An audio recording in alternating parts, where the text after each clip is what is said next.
Bueno, como les había prometido, vamos a estar hablando de más mujeres en la Corte Suprema de Justicia de la Nación. Ustedes saben, y lo planteamos varias veces, muchas de nosotras y desde la Asociación Ciudadana por los Derechos Humanos impugnamos a los candidatos varones que habían sido enviados por el Poder Ejecutivo Nacional y luego, para peor,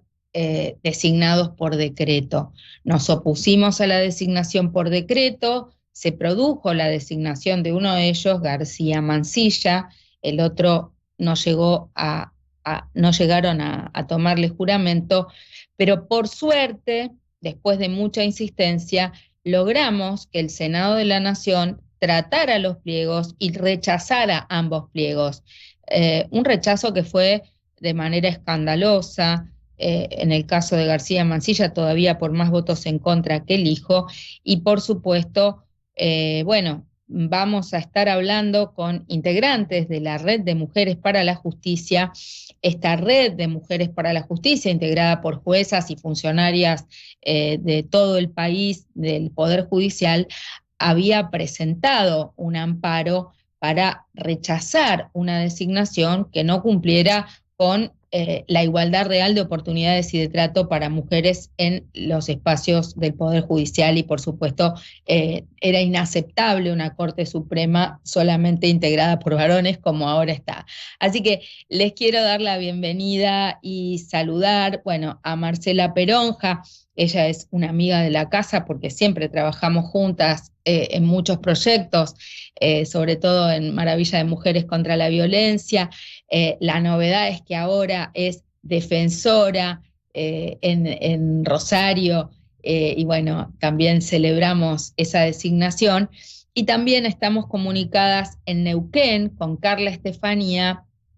que ella trabaja en la Cámara Penal de Neuquén. Así que son dos conspicuas integrantes de la Red de Mujeres para la Justicia. Están las dos online, así que podemos ver la imagen de ambas, ya están al aire. Muchísimas gracias. Bueno, hacía una breve y apretada síntesis de lo que ha sucedido en este tiempo, eh, pero bueno, ¿en qué punto nos encontramos, Marcela? Tenemos en este momento, después de la renuncia de Jayton de Nolasco y de la jubilación de uno de los integrantes de la Corte, 3 varones son los que son la última instancia decisoria en la Argentina, y en ese punto nos encontramos. Contanos un poco, también desde la perspectiva de la Red de Mujeres para la Justicia, cómo han vivido todos estos idas y venidas, ¿no? Sí, sí, bueno, buenas tardes ante todo. Gracias María José, saludarte como siempre. Para mí un gusto participar y estar hoy acá en un tema, bueno, con la doctora, con la doctora Karina, que está ahí, Stephanie, que va a poder brindar también datos sobre lo que somos integrantes de una red que tenemos también que decirlo, hoy constituye un verdadero orgullo el de integrar dentro de lo que es el funcionariado y la judicatura en la Argentina, de una asociación que se atrevió, además de invocar lo que estábamos viendo como una discriminación estructural que se perpetuaba, manteniendo esta configuración, esta composición de la Corte por solamente varones, a iniciar una acción. Y eso particularmente es lo que hizo la Red de Mujeres para la Justicia. Y en este momento lo que sí puedo decirles es, por supuesto que tuvo que ver esa acción cuando estaban estas nominaciones vigentes y los candidatos ya estaban presentados como tales, y por eso el objetivo de la acción, en primer lugar, era, por supuesto, la nulidad, es decir, una acción de declaración de nulidad por inconstitucionalidad, por ser contrario a las convenciones que la Argentina ha suscrito y los compromisos ya asumidos por la Argentina, a la cuestión que después se va a sumar, o como vos bien decís, hoy es como una situación nueva, pero que esta acción toma una relevancia particular, porque lejos de haber quedado sin efecto, muy por el contrario, cuando el 3 de abril queda nuevamente estas dos nominaciones, estos dos pliegos dados fueron rechazados, la misma red hemos planteado ya nosotros hicimos una acción de persalto una hora, o sea, además de presentar esa acción, el estado de esa causa fue pedirle a la Corte Suprema que se expida directamente sobre el planteo que había hecho la red. A partir de estas designaciones, el rechazo de estas designaciones, el planteo fue, y esta es la última actuación que hemos tenido dentro del expediente, es plantear como este hecho nuevo, no solo decir que la acción no era solamente la nulidad de esas propuestas, sino fundamentalmente, y aquí es lo troncal, diría yo, de la pretensión por parte de la red, es, en definitiva, obtener una resolución, ahora sí, de la Corte Suprema, porque está en su decisión, que sea una declaración exorcitoria, o sea, poder hacer exhortar al Poder Ejecutivo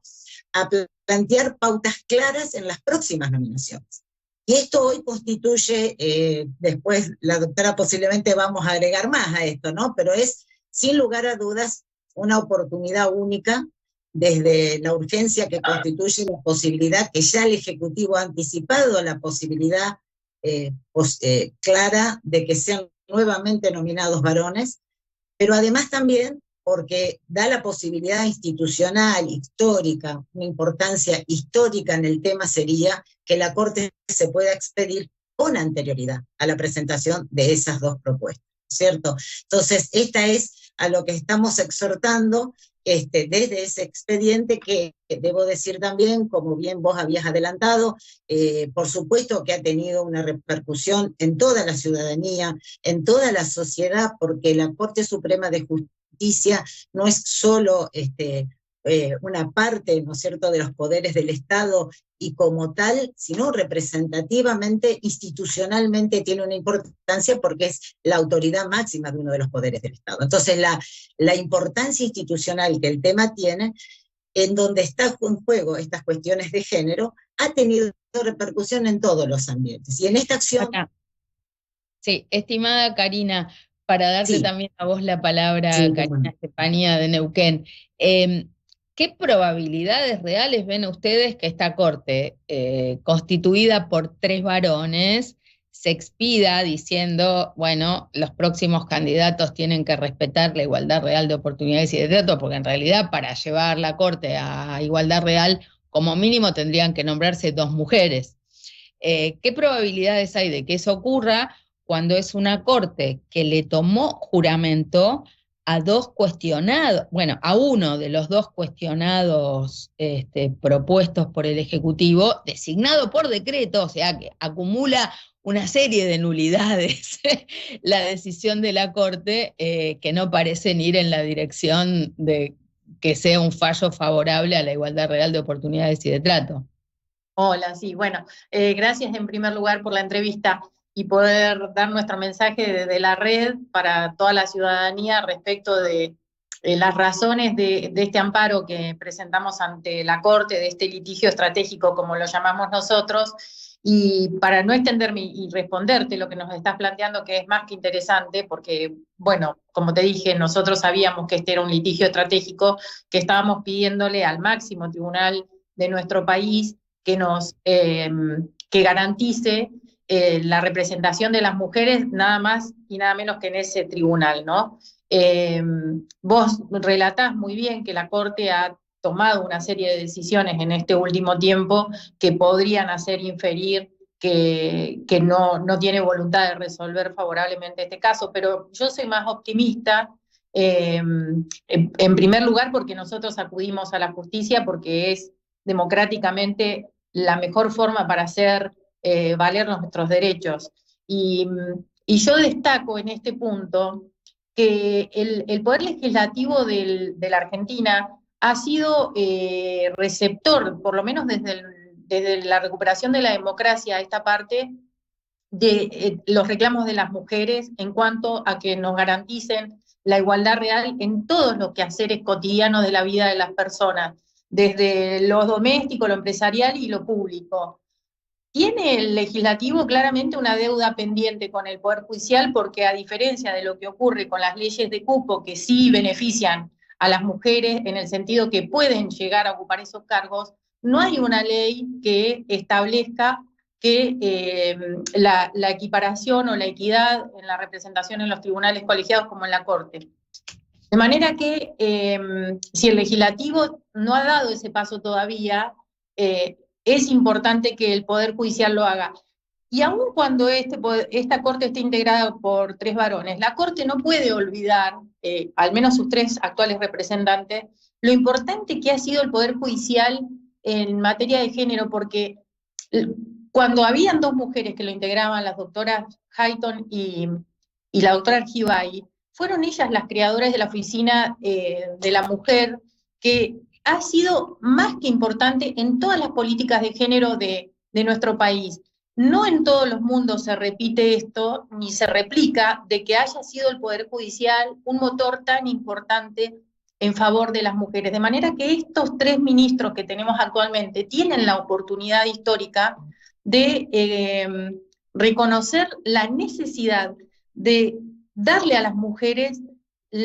su representación en la Corte Suprema de Justicia, porque más allá del derecho de las abogadas, que es la profesión que requiere de mínima para acceder a ese cargo, y el derecho a poder estar quienes tengan la capacidad para hacerlo, también tenemos que tener en cuenta que lo que estamos nosotros viendo es que ese órgano tan importante en la construcción democrática y republicana de nuestro país tenga personas que representen a más de la mitad de la población. Y también pensamos, y en alguna ocasión se lo hemos dicho a la Corte en el marco de este amparo, que es necesario que el Poder Judicial ponga en su lugar las cosas cuando la política no lo hace. Entonces, esa es la voluntad de la red cuando inició el amparo, y obviamente que más allá de que leemos entre líneas las decisiones que ha tomado la Corte en todo este proceso que llevó más de un año, que empezamos a impugnar en todas las etapas previstas por el decreto y por el decreto reglamentario para la designación de ministros o ministras, y que finalmente no se dio esa designación porque el Senado terminó no avalando las candidaturas que había propuesto el Poder Ejecutivo. Lo cierto es que en todo este tiempo la Corte tiene en sus manos una acción para resolver, es decir, que una parte de la ciudadanía, en este caso mujeres de los poderes judiciales, le han dado la posibilidad de resolver en ese sentido. Y así como la Corte ha sacado fallos reconociendo el derecho de las mujeres a realizar otras actividades que tenía prohibida, por ejemplo, manejar colectivos, etcétera, podría dar muchos ejemplos, creo que tiene la oportunidad de hacerlo, y nosotros obviamente esperamos que sea en ese sentido el decisorio de la Corte Suprema. Bueno, recordemos que, por lo menos en la historia que yo tengo memoria, desde que yo fui diputada nacional en el 2003, presenté un proyecto para incluir acciones afirmativas en el Consejo de la Magistratura y en la designación del Poder Judicial. En 1996, cuando fui constituyente de la Ciudad de Buenos Aires, incorporamos por primera vez una acción afirmativa para que en la Ciudad de Buenos Aires ningún tribunal colegiado estuviera integrado por personas del mismo sexo. Esa fue una acción afirmativa pionera a nivel internacional, porque nunca había habido acciones afirmativas en los poderes judiciales, y ahora ya constituciones mediante de muchos países del mundo y recomendación de la CEDAW, del Comité sobre Eliminación de todas formas de discriminación contra la mujer, número 40,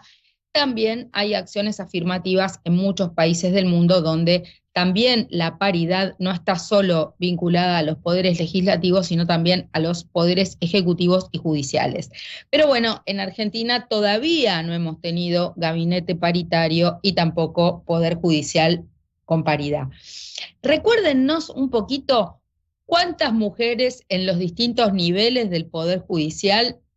qué porcentaje de mujeres hay, porque en los cargos más bajos hay más porcentajes de mujeres, juezas de primera instancia, en las cámaras un poco menos, y por supuesto en la Corte ahora estamos a 0. Es el único país de América Latina que no tiene ni una sola mujer en la Corte,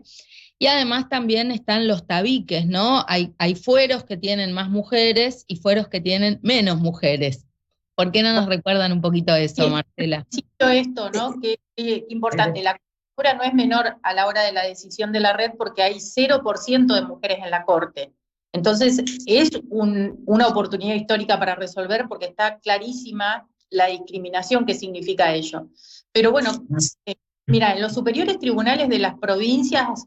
no hay provincias en general que tengan paridad. Algunas provincias tienen 1 o 2 ministras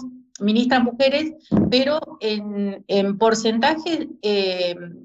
hay provincias que no tienen ninguna mujer en los superiores tribunales, otras que tienen un 30% y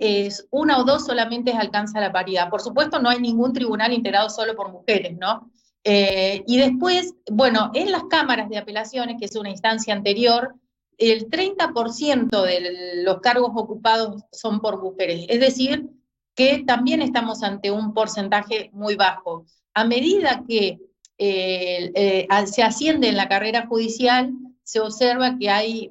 menos mujeres y es como opera el famoso techo de cristal, porque ese número no es igual en los tribunales de primera instancia, donde las mujeres han logrado un número cercano al 50%, y lo mismo que en el funcionariado judicial, donde inclusive en muchas provincias hay más mujeres que varones. Pero estos números estadísticos que estamos hablando muestran cómo todavía persisten los estereotipos, ¿no? del patriarcado en cuanto a que la mujer no debe ocupar cargos de decisión, sea en estructuras públicas o en estructuras privadas, y además muestra que, por ejemplo, en el propio Poder Judicial, que las mujeres deben secundar a los varones. Es así que hay más funcionarias mujeres que funcionarios varones, es decir, aquellos que cumplen un rol de asistencia a los tribunales está ocupado por mujeres. Por eso le digo, una pregunta que quiero hacerles que me parece de gravedad es lo siguiente. Durante el inconstitucional y nulo mandato de García Mansilla en la Corte, intervino en una serie de decisiones que consta su firma, entre otras rechazando el transvesticidio de Zacayán, y esto es indignante para muchas y muchos de nosotras, de nosotros y para el movimiento LGBT. ¿Qué suponen ustedes que va a suceder con la legalidad y la eficacia de esos fallos integrados por García Mansilla, designado por decreto, habiendo jurado en esas condiciones, violando la Constitución, violando la igualdad de género y sobre todo, un decreto cuestionado, luego refutado por el Senado, ¿no? Si te dejo, Karina, contestarlo, así terminas la idea y después te agrego algo más. ¿Se cortó? ¿Hola? Me parece que está congelada. Bueno, entonces seguimos porque es hablar hacia el futuro, ¿no? Lo que sí sabemos que hay, por supuesto, es un defecto y un vicio propio, ¿no es cierto?, en todo el proceso que esa designación tuvo. Y quería yo agregar a lo que decía antes Karina, que hablábamos de nada más ni nada menos que de la Oficina de la Mujer, con las 2 ministras que han intervenido. Bueno, precisamente la Oficina de la Mujer es la que desarrolla un mapa de género, que hasta el día de la fecha lo tenemos actualizado, y estos números que María José vos decías, fueron números que se basó la acción de la red. Así que, y lo tenemos finito, por eso los traje y los tengo aquí, porque realmente son más que significativos. Si sumamos a todos, hablamos del 57% de los poderes judiciales son integrados por mujeres, el 31% solamente en la magistratura, y en los altos cargos, o sea, en las autoridades superiores, ese porcentaje baja al 29%. Los números hablan por sí solos, ¿no? Un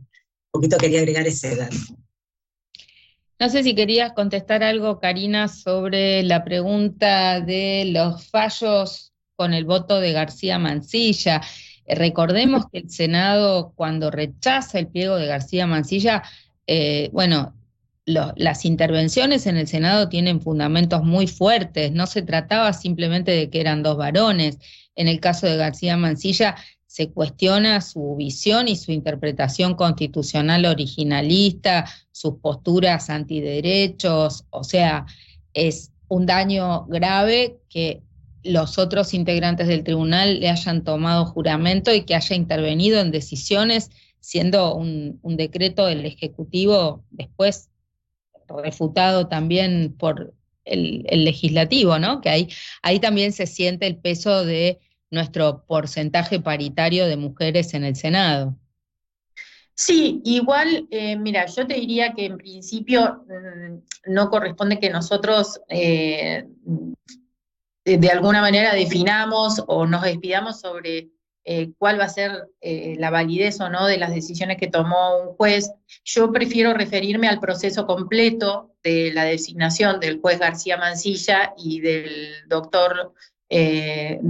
Lijo, que bueno, él no llegó a asumir, pero estuvo, digamos, mediante un decreto sujeto a que fuera designado ante la Corte. Me parece que fue un proceso que llevó demasiado tiempo y en el que hubieron muchísimas impugnaciones por distintos sentidos. Nosotros desde un principio quisimos poner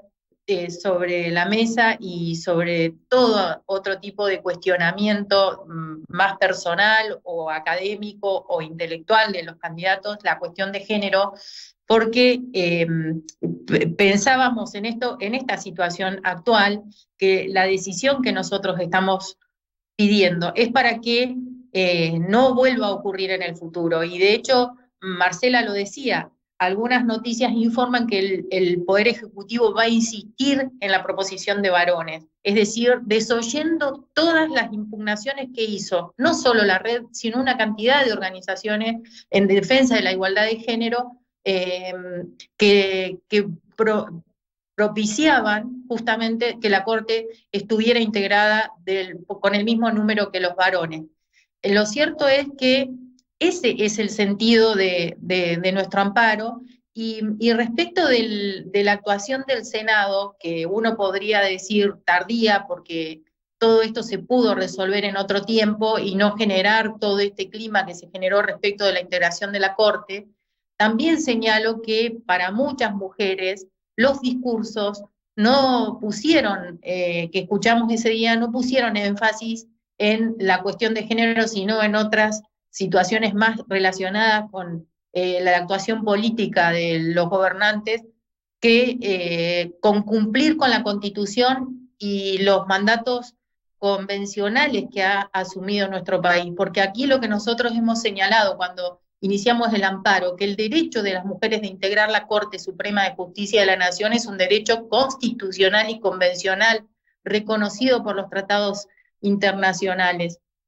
Mire, nosotros citábamos en alguno de los escritos de los amicus un fallo de un tribunal de Francia de hace 130 años, en los cuales una mujer pretendía ejercer la abogacía. Había logrado que le permitan estudiar derecho y en ese momento, una vez obtenido el título, pretendía que la autorizaran a ejercer la abogacía. En ese entonces el tribunal le rechazó esa opción, el tribunal europeo, y sostuvo para rechazar esto de que la ley hablaba de varones, que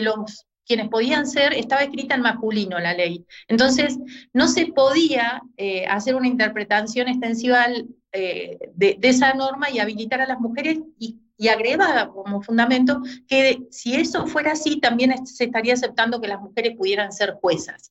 Bueno, pasaron 130 años de ese fallo de una Cámara de Francia, que señalo además, en nuestro país hubieron situaciones similares. Mujeres que pudieron estudiar derecho a comienzo del siglo también tuvieron que acudir a los tribunales para poder ejercer la abogacía o para poder iniciar la carrera judicial. piensen que la primer jueza mujer es hace 80 años, es decir, tal vez de la generación de nuestras mamás. Para entender de lo que hablamos, ¿no? Pareciera mentira que en el siglo XXI tengamos que estar explicando que las mujeres no tenemos que seguir siendo discriminadas a la hora de elegir un trabajo y de poder hacerlo. Pero bueno, ese fallo de Francia que impidió, tiene los mismos argumentos que utilizan hoy para decir por qué no mujeres, o para negarnos el derecho. O sea, es increíble que todavía se resistan a reconocer que no tenemos la posibilidad de ejercer nuestros derechos en igualdad de condiciones con los varones. Por eso vinieron las leyes de cupos para el legislativo y permitió que muchas mujeres capaces hoy estuvieran en el Congreso. Y efectivamente esas leyes de cupo fueron las que permitieron que aparecieran una cantidad de leyes reconociendo derechos de las mujeres en distintos aspectos de la vida cotidiana. Bueno, como vos bien decías, y yo lo iba a citar, el ejemplo de Ciudad Autónoma de Buenos Aires, que es una de las pocas de nuestro país que tiene dentro de su legislación que los tribunales colegiados no pueden estar integrados por personas de un mismo sexo. En este momento, en el Congreso de la Nación, hay algunos proyectos que pretenden poner el cupo también, no solo en la Corte, sino en los tribunales colegiados de toda la justicia nacional y federal. Pero bueno, necesitamos voluntad política y siempre apelamos a las mujeres legisladoras a que sean ellas la voz cantante de la lucha de los derechos de las mujeres, para que no haya actividades en nuestro país en las que las mujeres tengamos que estar litigando ante la justicia para poder acceder a un cargo. Bueno, les agradezco muchísimo, la verdad que es muy importante que la Red de Mujeres para la Justicia se haya puesto al frente de este reclamo, no por una candidata en particular, sino en defensa del género, y por supuesto, todos los avances que logramos y todos los retrocesos que logramos en materia de privilegios del patriarcado, los logramos con la lucha de las mujeres. Cuando tuvimos que ir a pedir el cupo, fuimos la rebelión de las mujeres en los partidos políticos, tomando las calles, haciendo tomas en los partidos políticos, porque estábamos afuera. Había solo 2 mujeres en el Senado de la Nación la noche que se votó la ley de cupo. Por supuesto, fue un cambio muy importante la Constituyente Nacional, donde por primera vez 100 mujeres dentro de 300 pudieron poner la letra de la nueva Constitución, y donde consagramos la igualdad real de oportunidades y de trato, que es el parteaguas junto con la Convención sobre Eliminación de todas formas de discriminación contra la mujer, que hoy nos permite decir que ya no más pequeñas acciones afirmativas o notas de color, sino que queremos paridad en todos los ámbitos. Y por supuesto, si la justicia quiere recuperar credibilidad social, acercarse, cercanía en este día que tenemos en nuestros corazones al Papa Francisco, que hablaba de la cercanía con los más humildes, con los que menos tienen, con los vulnerabilizados. Obviamente, sin duda, más mujeres en el Poder Judicial, más mujeres en la justicia van a hacer un aporte a ese respeto, a esa cercanía con los que más lo necesitan, porque bueno, estamos en todas las luchas y estamos también queriendo estar en todas las decisiones. Les agradezco muchísimo. Compartimos entonces este rato con Marcela Peronja desde Rosario y Karina Estefanía desde Neuquén. Muchas gracias ambas. No, gracias a vos. Saludos. Gracias. Bueno, y nos despedimos hasta la semana que viene en Café con Luber, donde vamos a seguir con algunos de los temas que planteamos en la tarde de hoy, y que, bueno, veremos qué curso llevan los acontecimientos de las acciones que hemos presentado en esta semana, y bueno, muchos de los temas que durante estos 7 días de duelo del Papa Francisco van a quedar algunos stand-by, pero la semana que viene vamos a estar en el tramo final hacia las elecciones en muchas provincias, en la ciudad de Buenos Aires, elecciones el 8 de mayo, Así que bueno, la semana que viene les prometo, vamos a intentar hablar con algunos de los candidatos y candidatas. Un beso grande. Hasta la semana próxima. Gracias. Colonias y poblas somos varios los que ya no se conforman, no callamos, escribimos ahora nuestra historia exigiendo el derecho de existir en la